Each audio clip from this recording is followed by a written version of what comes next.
சனாதன தர்மம்.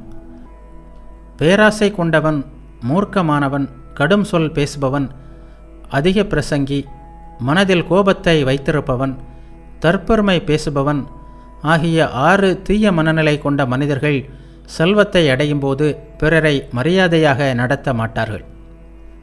புலன் நிறைவே வாழ்வின் இறுதி என கருதுபவன், ஆணவம் கொண்டவன், தானமளித்துவிட்டு அதை தற்பெருமையாக பேசுபவன், செலவு செய்யாதவன், பலமற்ற மனதை கொண்டவன், தன்னைத்தானே புகழ்ந்து கொள்பவன், தனது மனைவியை வெறுப்பவன் ஆகிய இந்த 7 பேரும் பாவம் நிறைந்த வழக்கங்கள் கொண்ட தீய மனிதர்களாக கருதப்படுவார்கள்.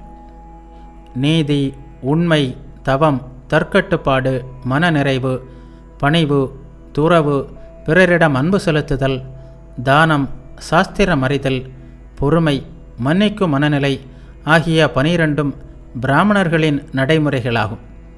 இந்த 12இல் இருந்தும் வீழாதவன் இந்த முழு உலகத்தையும் ஆளும் திறன் பெறுகிறான். தற்கட்டுப்பாடு, துறவு, அறிவு ஆகிய இவற்றிலேயே முக்தி வசிக்கிறது. இவையே பிரம்மமே அடையத்தக்கதில் உயர்ந்தது என்று கருதும் அறிவுள்ள அந்தணர்களின் பண்புகள். உண்மையோ பொய்யோ அது எதுவாக இருந்தாலும் பிறரை பழித்து பேசுதல் அந்தணனுக்கு மெச்ச தகுந்ததல்ல. அதை செய்பவர்கள் நரகத்தையே தங்கள் வசிப்பிடமாக கொண்டிருப்பார்கள்.